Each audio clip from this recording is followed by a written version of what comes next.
It's a time to invite the discussants. We have two discussants. First, we have Professor Shin of Education at SNU, and we also have Professor Hong Song-ok in the Social Sciences from SNU. We'll first like to invite the Professor Shin Jong-ho. Please give him a big hand.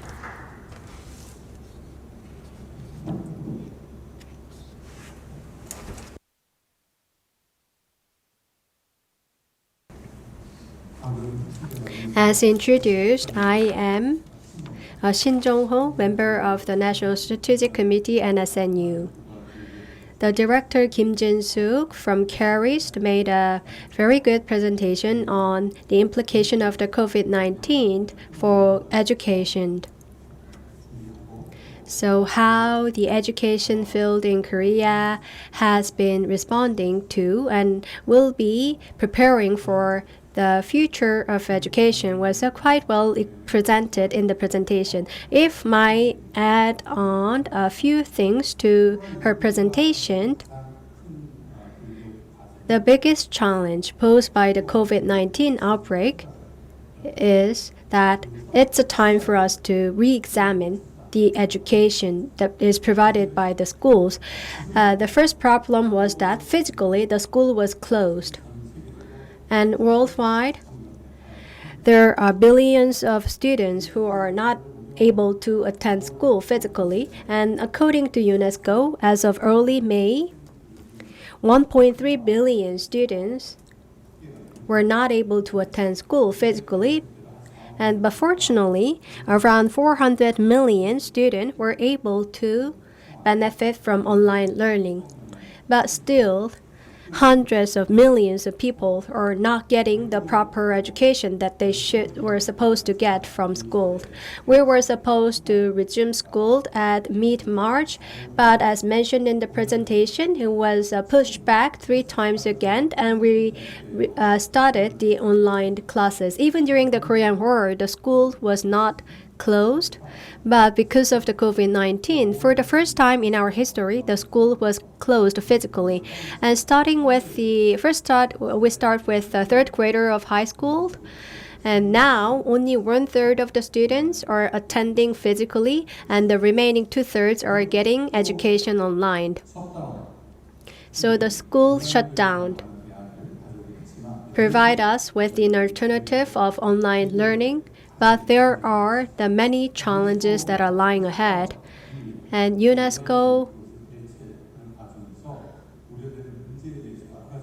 suggested the many concerns in relation with the online learning and online education.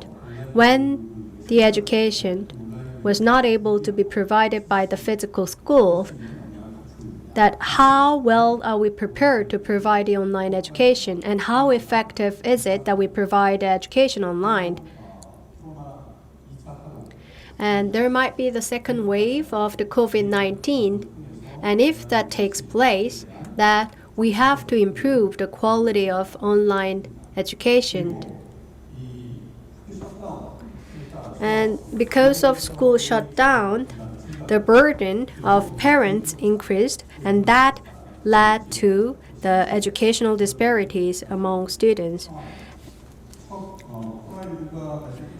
And early during the COVID-19, many people were allowed to work from home, so the parents were able to supervise their children at home.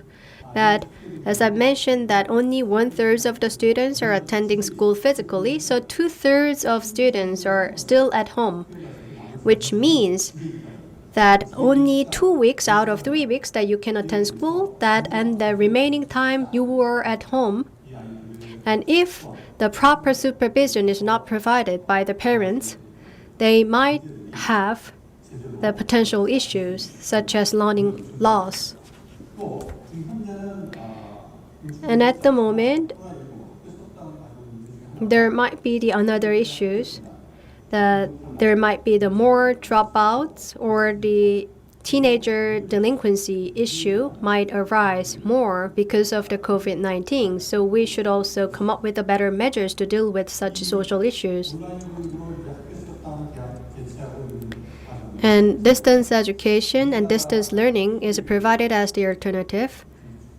And as presented in the presentation of Director Kim, I think that Korea is doing a very good job. In the United States, the school shutdown has continued till this moment. And if you look at the situation in the US, in California, the 1.2 million students do not have the digital devices at home or do not have the internet connection available for them to get education online.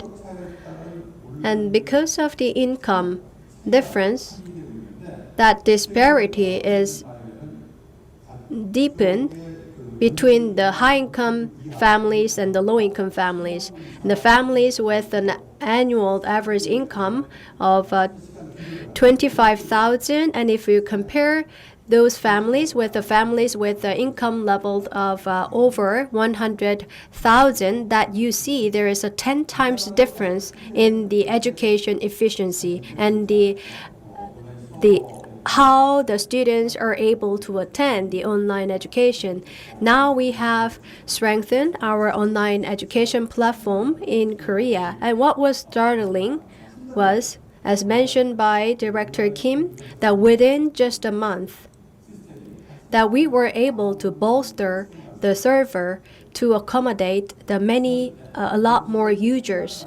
Within just a month, that we were able to increase the server's capacity to accommodate around 3 million users. And that was quite an achievement that we have made. And the content provided by the teachers was the 40 million contents were created by the teachers, and we have around 400,000 teachers, and which means that each teacher created around 100 educational contents. And there was a survey conducted in the US on the teachers. Would you like to go back to school after the COVID-19 outbreak? And the 20% responded they would like to change job because being a teacher was really tough during the COVID-19 outbreak. But how the Korean teachers are doing amid the COVID-19 outbreak, it's really amazing. And there are many issues related to the socially disadvantaged, and I think that we have been responding well to address such issue as well. And how the teachers and the parents perceive the online learning was well presented by Director Kim, but I would like to view it from the perspective of the students. And there is a school jam, the mobile platform, and the elementary, middle, and high school students were surveyed there. And if you look at the findings of the survey, overall, they give 6 out of 10 points. Then they are somewhat satisfied with the quality of online education. And for elementary school, they are quite satisfied. But if you look at the responses by middle and high school students, they are not very much satisfied by the quality of education that they get online. Even if they're satisfied with the online education, that the student did not say that they are satisfied with the quality of the educational contents. They rather like it because they do not have to go to school every day. That was the major reason that they like online education. It does not necessarily mean that they are quite satisfied with the quality of education online. And the reason that they are not satisfied, when we ask why, they cannot concentrate for long. So after 10 minutes, it's really tough for them to concentrate, and they're not really motivated. It's not the problem with the students, the elementary or middle high school student. It's the same for the undergraduate as well. When we had a survey on the undergraduates at SNU, they say they get discouraged as well. I do not feel that they responded that I do not feel like I want to attend the online classes. they are not really motivated. So it was the same for the undergraduates at the universities.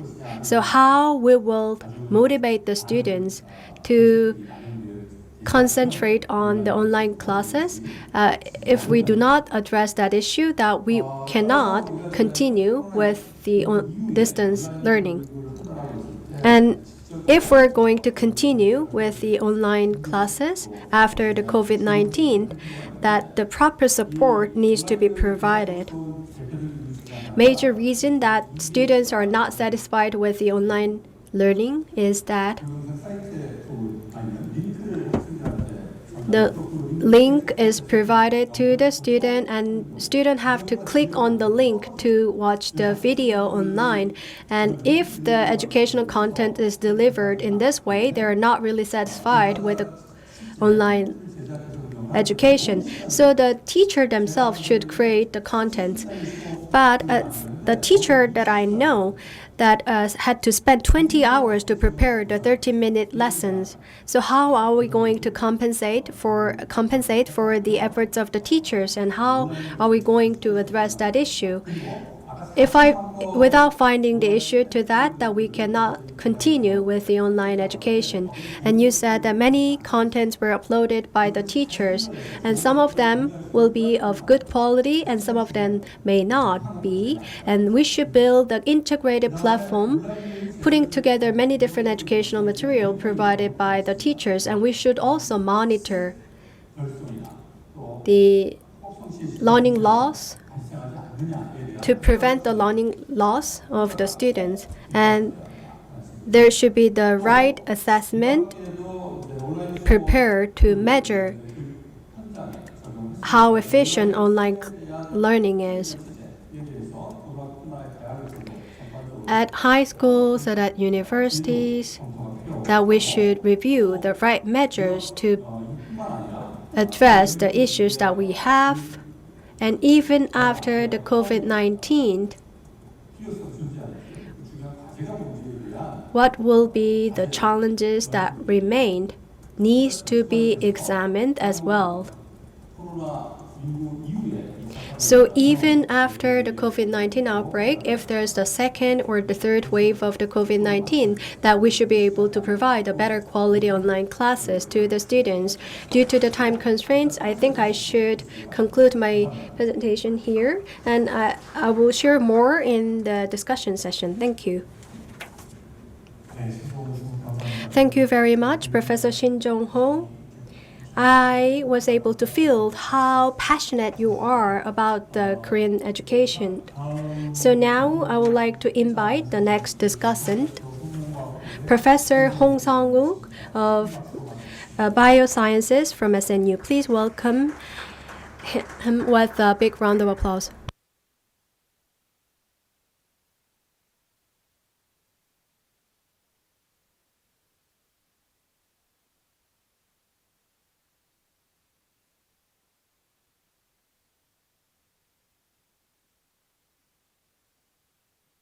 Science, technology, and the history of science technology is being studied by me. So, hello everyone, I am Hong Sang-wook, professor of Seoul National University in the Department of Biological Sciences.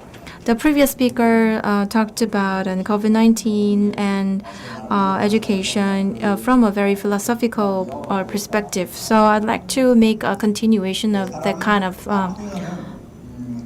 topic. When a person gets sick, and the person has a tendency to look back on the past. For example, when I am sick, I try to figure out what I have done in the past and questioning why I'm sick and questioning what has made me sick. Is it because of too much drinking, or is it because of too much work? So that kind of reflection is being made when we are sick. The crisis posed by COVID-19 has made us do the same. And it makes us to think about from where we did wrong. The COVID-19 pandemic has touched upon the peak of the civilizations that we have established, especially for the 20th centuries. The area that is hit hardest is international tourism. The global tourism sector has been hit hardest. There are many empty airports. Of course, every sector of the economy is feeling the difficulty posed by COVID-19. However, above all, the airports and the international tourism is the sector that is being hit hardest. But from when did we start traveling to overseas countries?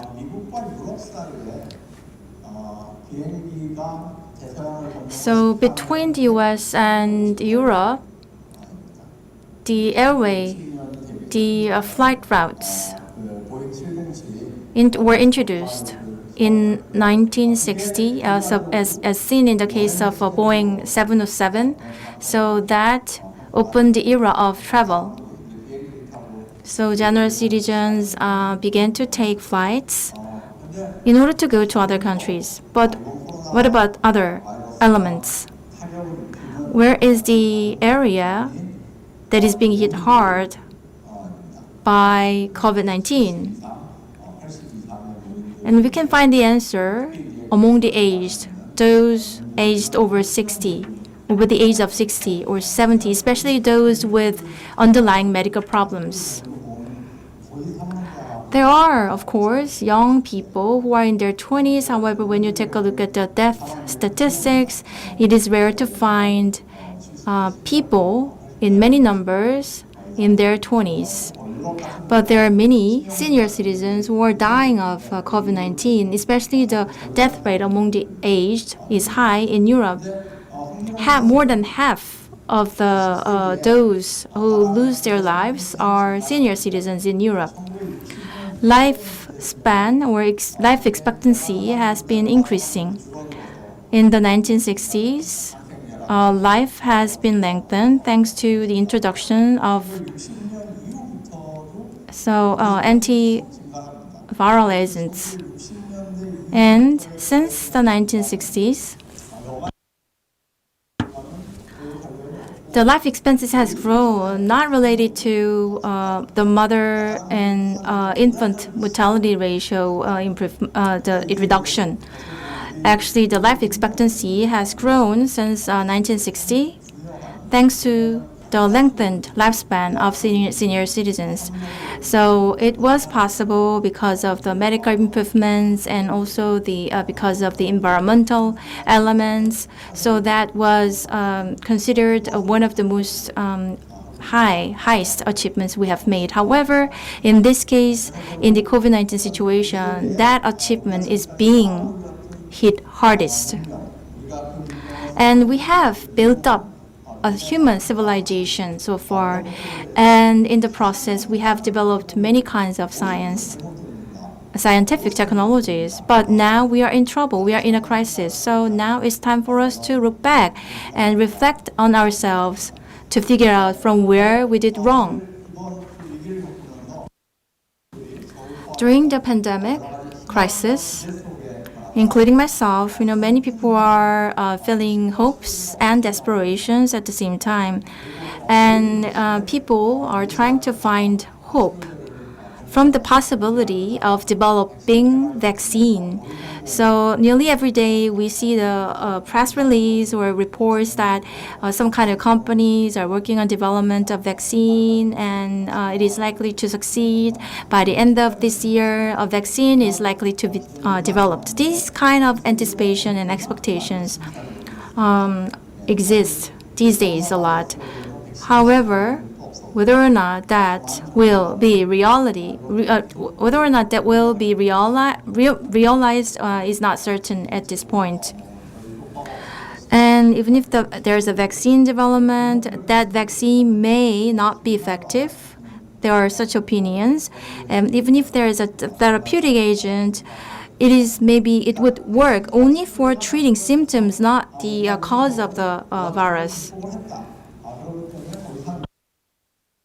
So the vaccine development, when it comes to vaccine development, people are not very hopeful. Even after the vaccine development, there is a kind of the anticipation that vaccine development will not put an end to this pandemic. For everything, there is a starting point and there is an ending point. So because of that, people are thinking by when these COVID-19 situations will be ended. But if there is no end to it, how can we lead our lives? If we keep thinking like that, we cannot maintain our lives. So that's the thinking of many people. So that's why there are people who are already considering that COVID-19 is in the process of being ended. Because if we don't think like that, we cannot maintain or sustain our lives because there is no end in this tunnel. So throughout our history, we have gone through those kind of cases. The virus, any virus, and bacteria was not defeated by humans in our history.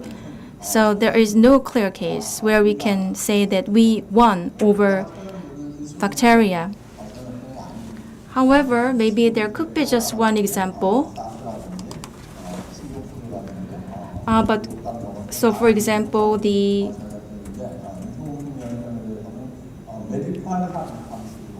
smallpox. Maybe when it comes to smallpox, we can say that we have won over the war against the smallpox. However, smallpox is different because it's not zoonotic. But the coronavirus, this one is zoonotic. In the previous presentation, the speakers already talked about the desperation felt by people. However, in this situation, somebody or someone is getting more power than the others. So the common thing that we can figure out in this COVID-19 situation is that more and more nations are growing their power in the process of prevention and in the process of control of the COVID-19. The government is getting more power, and the civil society has less power. So we often use the term or expression K prevention or K prevention and control measures. So the K quarantine stands for tracing and preventive measures. So by using the technology that we have, we are able to figure out the traces of contacts. By using base stations of the telecommunication service, we are able to figure out the pathway of traces. Even after the pandemic crisis, this kind of usage of information or technologies will continue. Spanish flu hit the world, sweeping the United States and Europe at the time. 50 million people lost their lives. According to a study of the Spanish flu, for the period of Spanish flu, that was in 1918 and 1919, the generation who experienced the Spanish flu in 1918 and 1919, they have less academic capabilities, and also physically they are weaker than the other generations, according to the result of the study. If the COVID virus goes on for more than 1 year, the generation who faced the coronavirus probably is likely to become weaker than the other generation. Maybe this is the matter that we need to research after we put an end to the COVID-19 situation. So that is my presentation. So let me address more questions during a Q&A session. Thank you for your attention.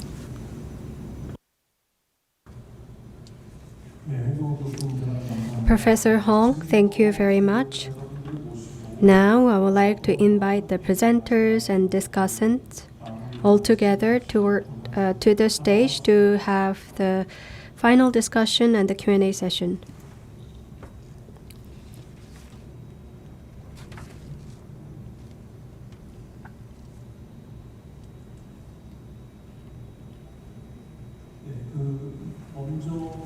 First, Professor Shin Jong-ho, would you like to ask a question to Director Kim?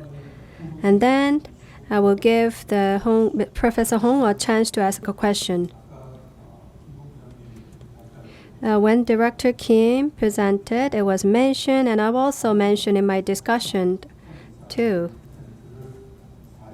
There are around 4,000 educational contents that were created, and we need the system to integrate and better manage such educational contents created. And in the Korean New Deal, the education was selected as the important sector, and in the third supplementary budget appropriation next year, and the content archive will be getting a lot of budget in the process. So by changing the curriculum a bit, the teachers can benefit from the content archive that is to be established and can provide the quality educational contents to the students. And that process is now ongoing. I think we should do a good job in doing that.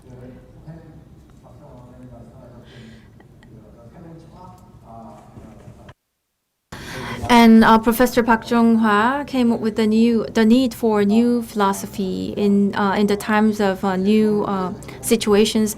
I agree with you on the point, but not only the scientists, but also the experts of humanities and those related to religious sector. So all the concerned people need to pull the power together. So we need to work together. So that is the thinking that comes across my mind. But how is it possible? Yeah, going beyond your own sector, collaborating with the others in other sectors, not just a cooperation, it's a very close cooperation. So how is that kind of cooperation possible in building up a new education system? So how specifically would that be possible? So is there anything that on your mind?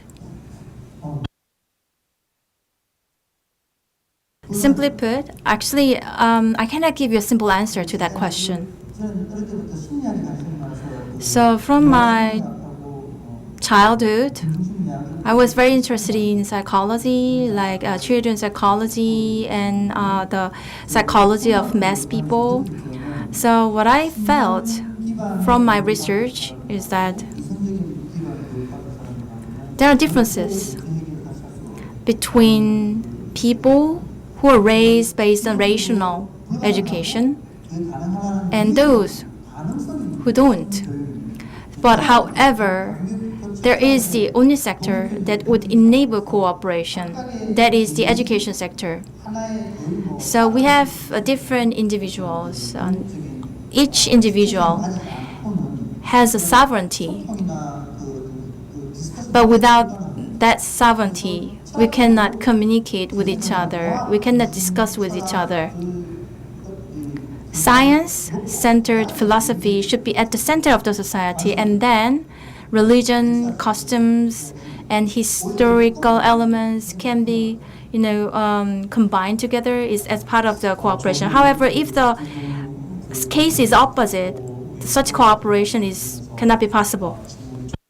Thank you very much. I do have a question to the presenters, so I would like to ask a question. First to Director Kim. In the findings of the survey that you've shown, that the parents responded that there's no one said they do not have the time or the capacity to supervise their children's learning. So that was somewhat concerning. And if the parents, they have to spend a lot of time making a living, that it might be even tougher for them. So the burden will be even heavier for such parents. And for the parents who do not have a digital literacy, it might be tough for them as well. And the socially disadvantaged then will have such issues. And if we are going to continue with the online learning, how are we going to address such issues? Yes, economic inequality lead to the inequalities in education. That has been happening throughout the history. But the digital divide and digital inequality has been mentioned a lot with the COVID-19. It was actually, the digital means was actually introduced as the means to narrow the income disparities. But ironically, that presented another issue. Yes, to prepare for the potential second wave of the COVID-19, that we should address such issues. And if you look at the cases of the OECD countries, that we are ranked lowest among the OECD countries. So we should increase access to online learning. And the students from the multicultural families and the socially disadvantaged, that we had many issues. And at home, the digital literacy and the access to the digital content. Yes, we are providing the computers to the socially disadvantaged, and the bottom 30% of the low-income families are provided with laptops. So we are making sure that regardless of the income level, all the families should have a digital device. And do you know that how many students are out of school? That the 570,000 and 580,000 students are now out of school, and they are dropping out of school. So how we will provide learning opportunities for such dropout and those students out of school, that I think we can increase the level of education that is available online. Then we can provide the more opportunities, more educational opportunities to the students that are out of school. Yes, once we have identified the problems, then we can solve it. Yet in terms of policy, that you might think that building the infrastructure and building the system will be all, but that's not that. We have to have the specific measures to address such issues. And after the COVID-19, the educational disparities will emerge as a really important issue. When we think about the efficacy of online learning, the socially disadvantaged and the students from the low-income families are suffering the most and not getting the benefit that they should get from online learning.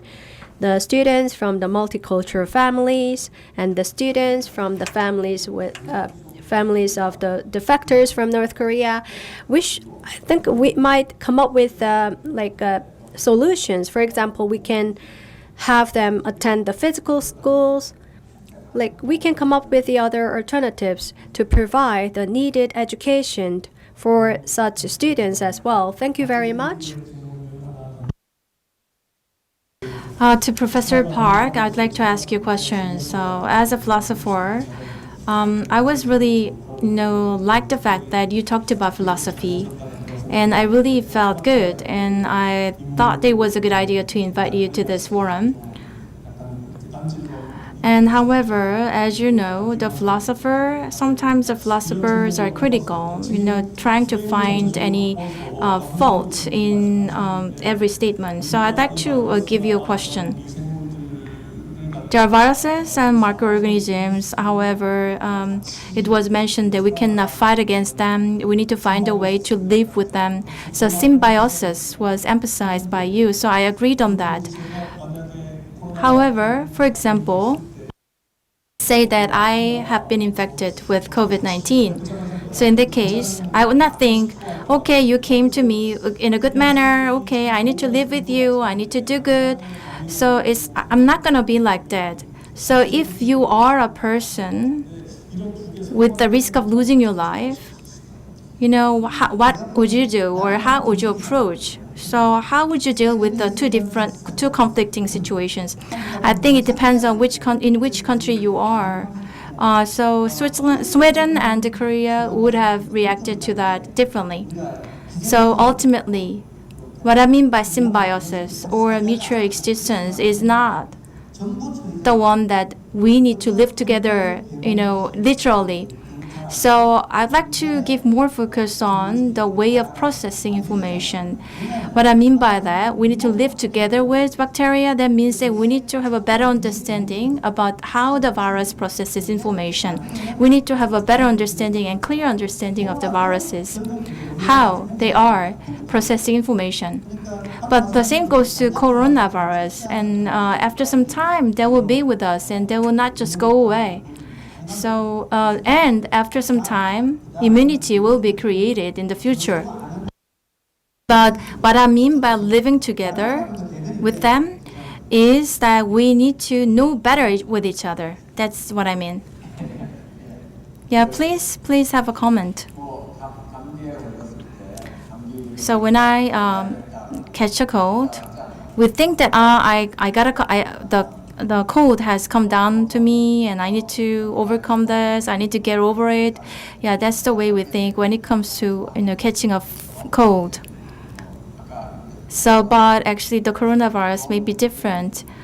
So I think the cases are different. And when I make an interpretation of Professor Park's comment, what is important to us is that actually the COVID-19 crisis has given us an opportunity to once again recognize that this world is based on interactions and relations of different elements, including humans and viruses.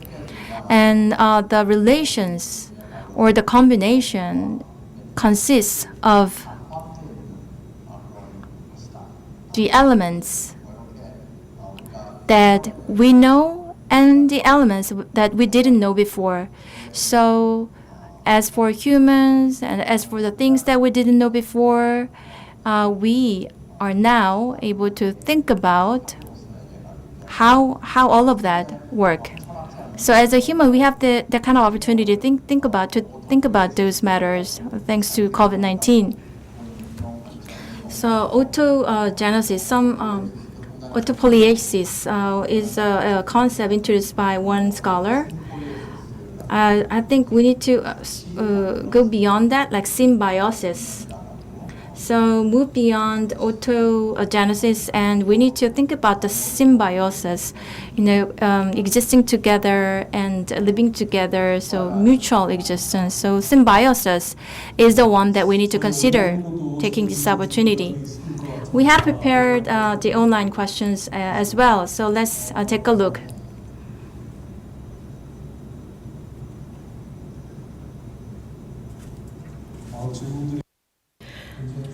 There are many good questions raised. Let's try to answer the first question. Yes, the strengthening the quality of online learning will be really important, but the exposure to the media might have side effects. So we should be able to evaluate the effectiveness of the online educational contents. I would like to know the opinions of the expert. I would like to put it a bit differently. And as mentioned by Professor Shin Jong, the students were not really satisfied, even if the contents were really good. It was just the delivery of the quality educational content through the link. So when we asked the students, it depended on how the teachers use the educational content available online. So how the teachers are guiding their students' learning and how they're engaging their students in learning processes and what kind of feedbacks were provided to the students. And depending on that, the student satisfaction was different. So it was not the evaluation on the content itself. It was more on the evaluation on how the teachers guide the students' learning. So the quality of online content, to improve that we should just not let the teachers to create their own contents. We should create the contents together. All the teachers should get together to create the contents, like how we do and how we facilitate this Q&A session. So it should not be just one single teacher accountable for their all classes, that we can bring together the many different teachers to prepare the contents for each subject. And how about you too? How about in terms of inclusivity, expanding the inclusivity, that we would like to give you the chance to respond? In this semesters, I have provided a real-time basis education lecture to students, and one of the response from the students, which was interesting, is that there was a discussion time between 10 to 20 students. Usually, in a classroom, the professor or teacher is in front of the classroom, and when there's a discussion among students, before the pandemic, and the students could not see with each other because the desks actually were poised to the direction of teachers. So the students used to just look at the face of the professor or teacher. But now that we are doing online lecture, students are able to see each other's face, and they could identify who raised a hand for questioning. So that's well known, thanks to online learning. So in some senses, there are students who are saying that there are advantages of online learning. Sometimes I record a video and the video is uploaded, but sometimes I did lecture on a real-time basis. According to a survey, the satisfaction level of real-time basis lecture is 80 or 90% of that of real on-site education. However, the satisfaction level for pre-recorded video lecture is quite low. But it's been like one semester since we did online learning. Now more and more I have gained know-hows, and I find that some of the things, this is the things that I can carry on in the next semester. So I gained some kind of know-how, and these kind of know-hows can be shared between teachers. So that would be good for everybody, because there would be the prolongation of the pandemic. So the students actually, they did turn on the video. Yes, I asked them to turn it on. So at university, students did not show their faces on online classes, but elementary school and middle and high schools, it had become more horizontal. The relationship between teachers and students became horizontal, thanks to the online learning. And in the class, you were not able to see the student who are sitting in the back, but by providing teaching online, the many teachers responded that they were able to have more the horizontal relationship. So if you have a student up to like a 10 or a 20, then it's a really good. But at university, there are some courses that have students like over 100 or 200. Then it's really difficult to see all the faces of the students. So I think that there's another interesting question as well, and the question at the bottom sounds interesting as well. What about the page number 3?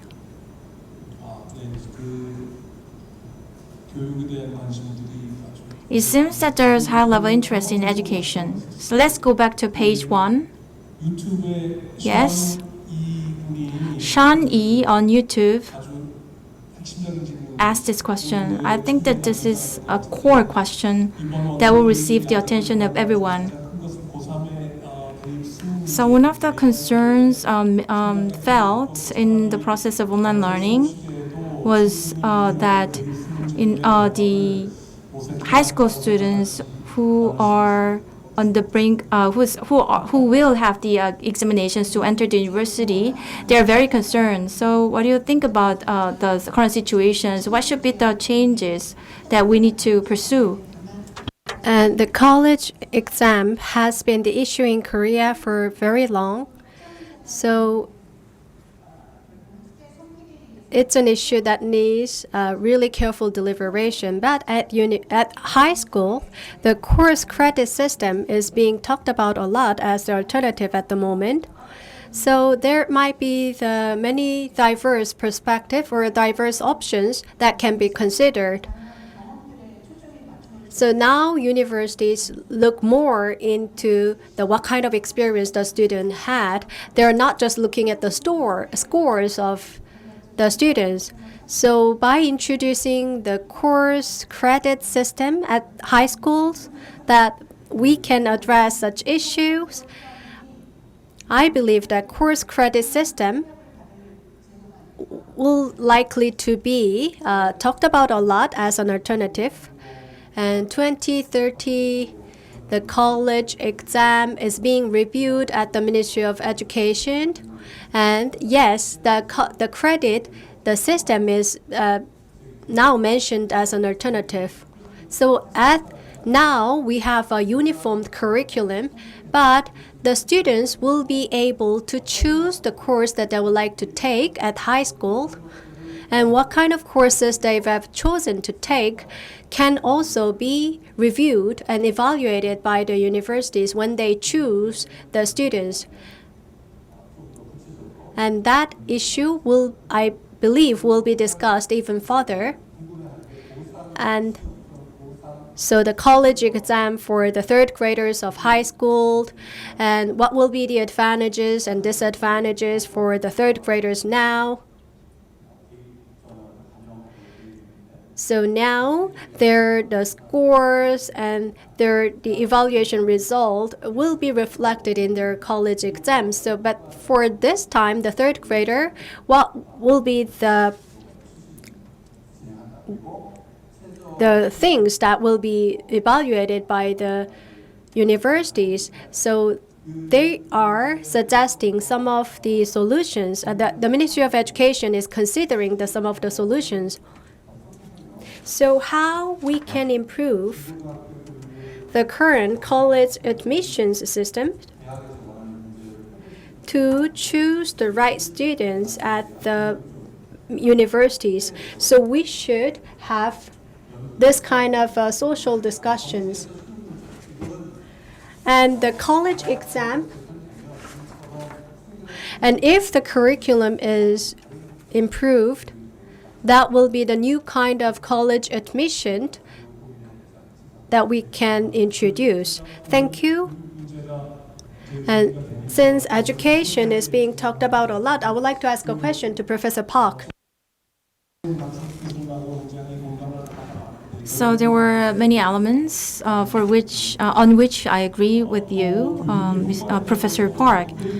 So there could be a skepticism about the effect of education. So there was a kind of the not favorable feelings of some Americans about wearing face masks. And it is evident that wearing face mask is more effective in preventing and controlling the diseases. And there is evidence, clear evidence that wearing face mask is good. But in some countries or some Americans, actually, they reject the idea of wearing face masks. So maybe this is related to education. So what is your take on this matter? I think that the example you took shows the problems faced by the American education way. And the America is going backwards, and there is a lack of diversity now in the United States. Lack of diversity is also seen in the Korean education system. What is really sad about is that there is no inclusiveness. For example, when I take questions and when I give questions to students, I want to know their thinking or I want to know their idea. However, their answer is SAT-centric.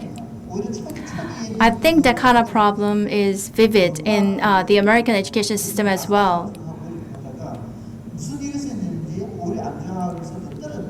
So there's one prodigy who used to be good at things. So that person was about to become a NASA person. However, in the middle, academic capability went down. So that represents one of the problems of education system. So we need to be concerned about the same possibility where our education can go back just like the way America did. Thank you. Thank you for your discussion. And the SNU National Strategy Committee has prepared the second COVID-19 forum. Now it's time to put an end to this forum on the COVID-19 pandemic. So I'd like to thank the two speakers and two discussants for their active participation in the session 3. And also, I'd like to express my gratitude to the audience online. I really hope that the COVID-19 situations can be put an end in a quick manner. However, it seems far from reality. In this situation, many people, including myself, are working on coming up with ways to wisely cope with the situation, to wisely overcome the situations. I could see many people's willingness to work on that. So it made me feel warm-hearted. And once again, I'd like to thank you for your participation. Thank you.